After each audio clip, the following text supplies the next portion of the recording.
రాబోయే ఎన్నికల్లో కడప పరిధిలో ఎంపీ, ఎమ్మెల్యే అభ్యర్థులు విజయం సాధించడం ఖాయమని వైసీపీ నాయకుడు అవినాష్ రెడ్డి తెలిపారు. వైసీపీ జిల్లా అధ్యక్షుడు సురేష్ బాబు, మైనార్టీ నాయకుడు ఇలియాస్, జిల్లా ఎస్టీ విభాగం నాయకుడు Nayak, Pulivendula market yard chairman చిన్నప్పతో కలిసి జిల్లా కలెక్టర్ కార్యాలయంలో నామినేషన్ దాఖలు చేశారు. ఈ కార్యక్రమంలో వైసీపీ నాయకులు పెద్ద సంఖ్యలో పాల్గొన్నారు.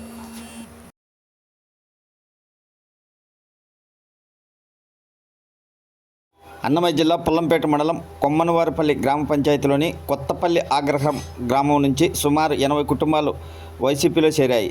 వీరందరికీ కండువా వేసి పార్టీలోకి ఆహ్వానించారు ఎమ్మెల్యే అభ్యర్థి కోరమట్ల శ్రీనివాసులు.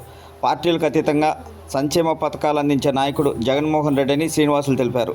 ఈ కార్యక్రమంలో ఎంపీపీ ముద్దా బాబుల్ రెడ్డి, రంజిత్ రెడ్డి పాల్గొన్నారు.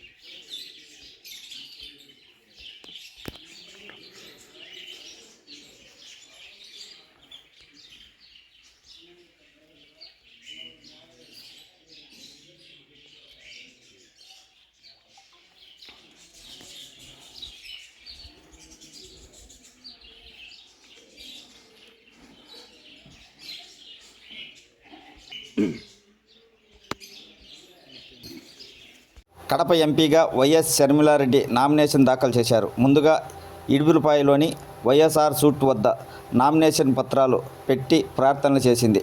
అనంతరం ఆమె మీడియాతో మాట్లాడుతూ, కడప ప్రజలు విజ్ఞత కలిగిన వారు, అన్నీ అర్థం చేసుకుంటారు, ఎన్నికల్లో మంచి తీర్పు ఇస్తారని ఆశిస్తున్నానని షర్మిలారెడ్డి వెల్లడించారు.